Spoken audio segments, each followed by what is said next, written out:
Hello, everyone, and thank you so much for joining us today. I'm meteorologist Freddie Vella. I'm stepping in and helping out a little bit and hosting this week's episode of Weather Answers with Rich. And we're really excited that you could join us for today. And of course, we have meteorologist Rich Segal, who is here with me as well. Hey, Rich, how's it going? All right. How are you? It's going well. You know, we're here talking about weather. You and I, we do this all the time on the CW show. So you'll appreciate these questions. Yeah, we do it every day. You know, you and I talk about weather so much and different things that people can, understand about weather. And I think that's one of the cool things about being a meteorologist is that we have that ability to kind of talk about, all different types of facets of weather and what's going on. And Rich, we got some really great questions this week. Yes, we did. And the first one is a dilly.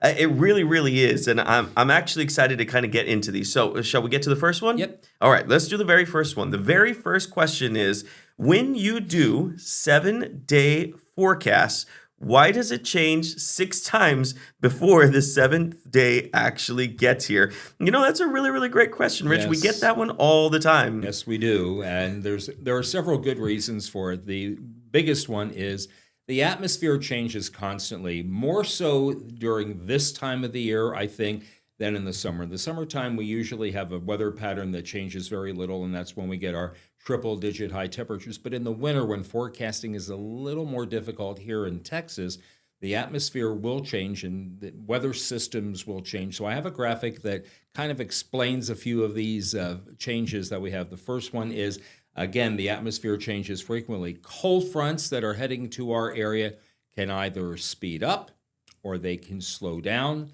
This can cause changes in things like the rain probability, change in temperature. It seems to, like I said, seems to happen most in the winter. But the bottom line says it all. There is less accuracy in a forecast the further in time you go. Look, if it were up to me, I would do it today, tonight, tomorrow, and maybe at the start of my weather career back in 1976, we did a 5-day forecast. We didn't do a 7-day forecast, and then someone decided that a 7-day forecast would be best because the weekend is always in view. But the atmosphere changes, and sometimes, when I worked at the local 24-hour news station, we could go on the air and tape a segment and update the forecast in the 7-day as often as we wanted to do. We don't have that luxury here at KXAN or in any of the other broadcast media, not 24-hour. So I have a map here because I came prepared. This is kind of like Kristen's classroom. Yeah. But look at the low that we have in the Pacific Ocean and watch for it. It slowly moves a little bit further to the east. That low was supposed to, on Monday, we had it tracking into El Paso by Saturday and by Sunday into the Dallas area. Look where it's going now. It's not coming to Texas anytime soon.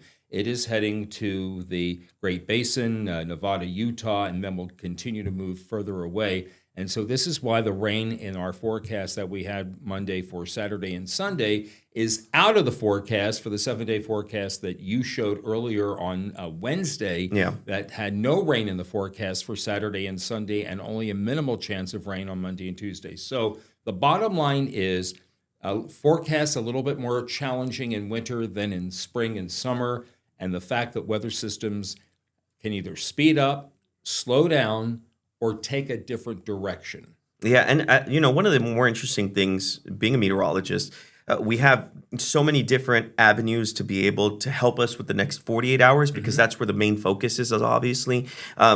So we have more models at our disposal, essentially. We talk about the NAM, we talk about the HRRR models, stuff like that actually help us out, kind of build a more robust idea of what to expect over the next 48 hours. Right. But once we get past the 2 days, then our models, our options start to decrease. Yes. And so when we get to that 7th day, it can be a little more challenging. And we notice on a daily basis, you're exactly right.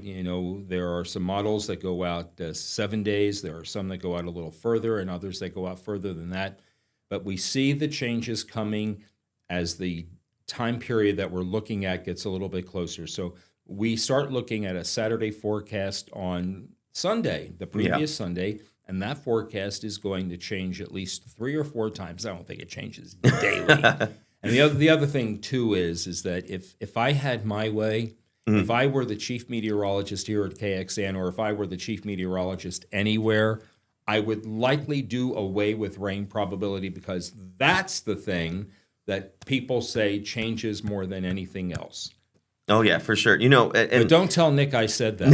I won't tell Nick, I promise. And there are, I don't think anyone here locally does it, but there are stations that even go past the 7 days. Yes. And it's one of those things where when you and I talk about this on air, we usually say, maybe a little sneak peek that you can kind of hold on to, but we always say, and you said it really, really well last week.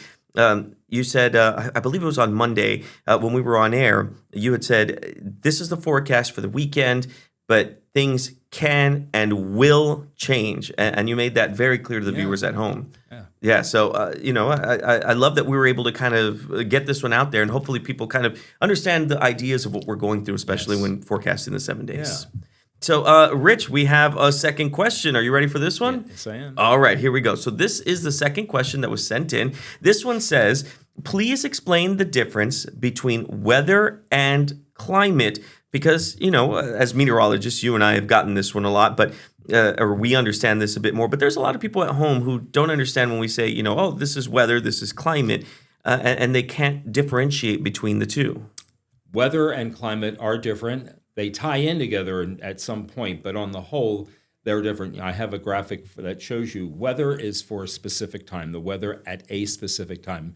We're talking about things like the current temperature, any precipitation that is falling, the clouds, things like that. This could be anywhere from minutes to days and to weeks. So it's what's going on at the present time, what's going to lie ahead here in the next 24, 36-hour period. 7-day forecast is weather related more than it is climate. Climate is long-term.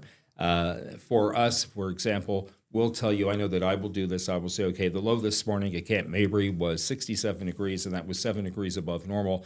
How do we know what normal is? Well, normals are calculated over a 30-year period and change every 10 years. That is what happened with the atmosphere in that 30-year period of time. It's a long-term analysis, and this is how we also get a little better information on things like hurricanes and things like droughts. So, we go back to the 1950s to see what a drought did and for how long. That's climate. Weather is what's going on at a specific time. Of course. And, as we look at some of these and kind of understand, because we can look long-term at different ideas. When we go back, and you and I, we use specific websites that kind of give us an idea of, okay, we look at the past 10 years for November and whatnot, and we're able to come up with an idea of the climate and what it's been like over that time and kind of present that. And that's how we can get averages. That's how we can share with people. Yes. And that's why usually when Halloween or Thanksgiving come around, Rich, you and I love to talk about what it was like over the past 10 years. But, overall, I think this is a really great understanding of weather versus climate. So, Rich, if it's sunny outside for tomorrow, is that weather or climate? That's weather. Oh, now if on average we see 50 degrees on Thanksgiving Day, what would that be? That would be climate. Wow. You see, Rich, I'm already learning so much with you. Thank you so much for that. All right. We got some more questions in. You want to see the next one? I do. So this one is, has it ever snowed in November in Austin? Now, I've only been in Austin for one November. That was last year. I guess this would technically be my second year. So, as someone who's living here for the second year, do we see snow in November? On the whole, no. Okay. All right. It's a rarity that we will see any snow in November. We go back to 1937, back-to-back days, the 22nd and the 23rd. We had 6 inches and 5 inches respectively. So that's the most snow.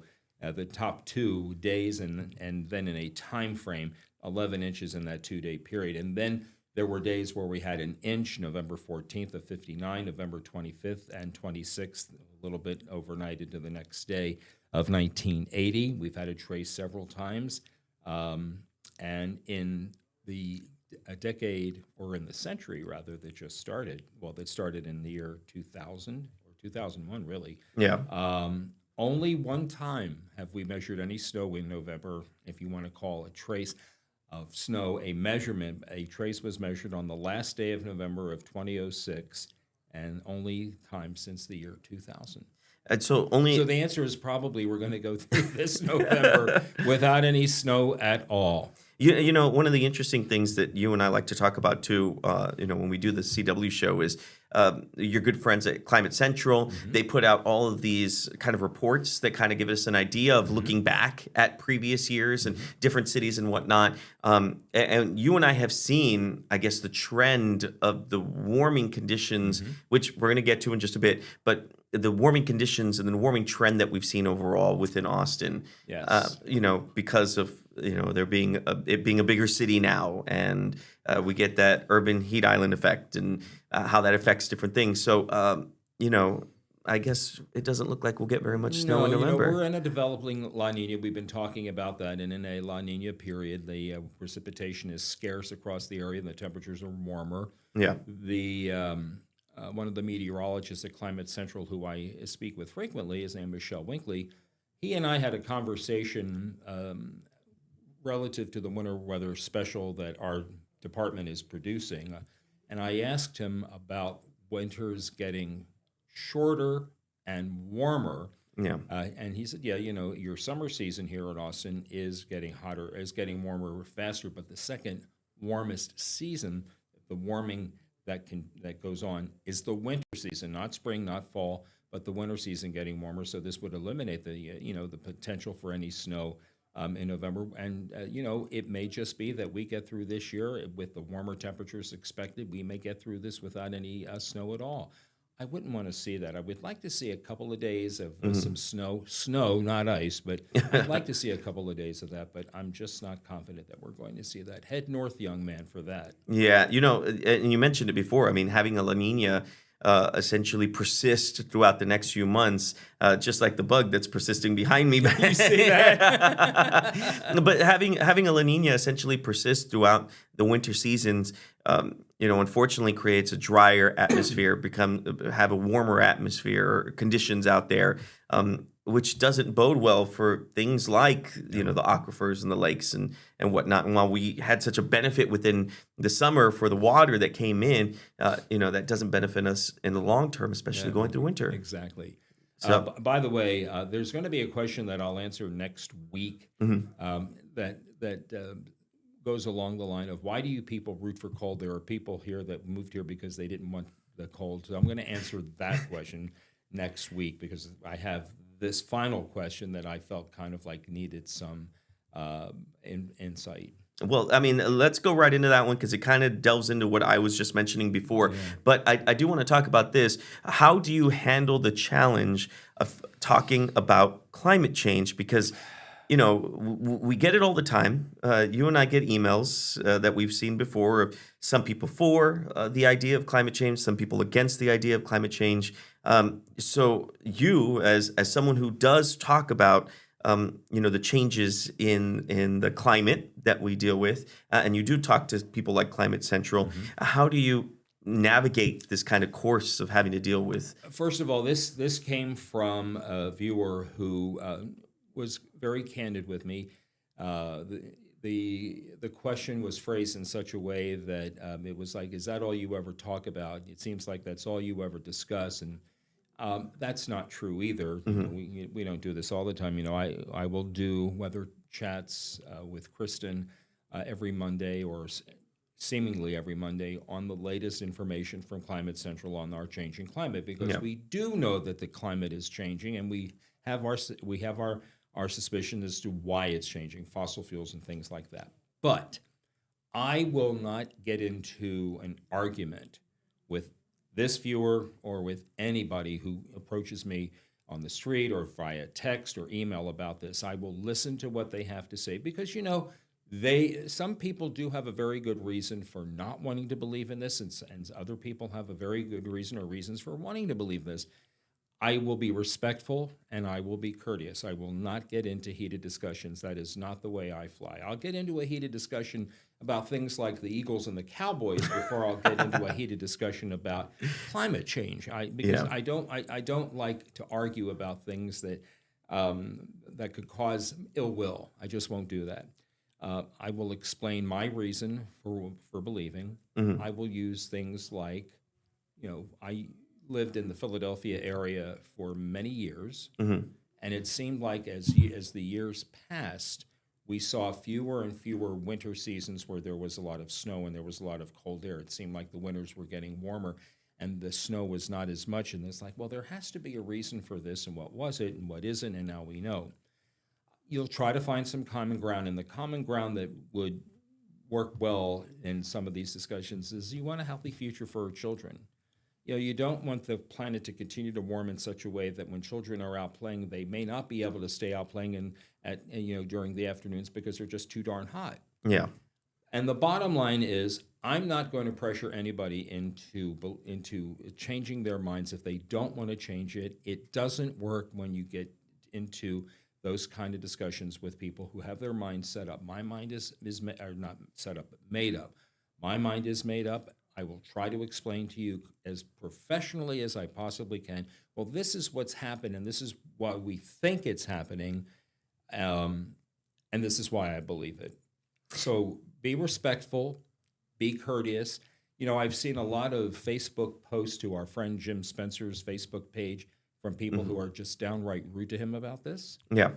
They don't post to me because I don't have a weather page set up on Facebook, and that may be the reason that I don't. Yeah.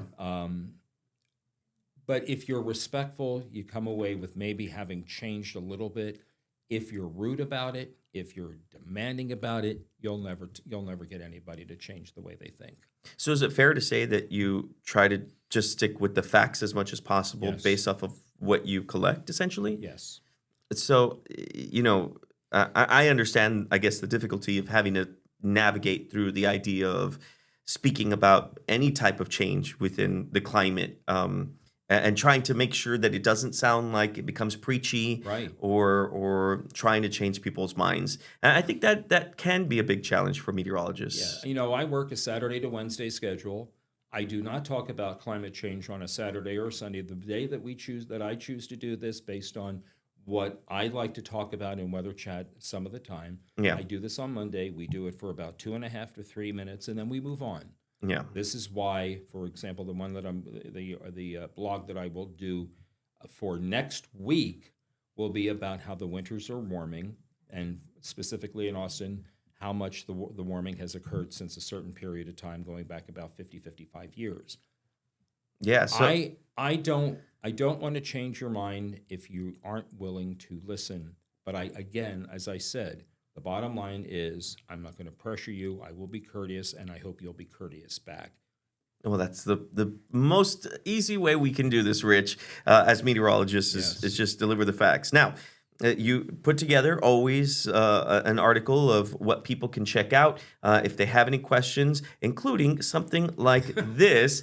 This is why they call it a red flag warning. You put together all these articles all the time. I have to be honest with you about this blog. I wrote this blog on Sunday. I had started writing a blog on Saturday about, not this past Saturday, but a week ago Saturday.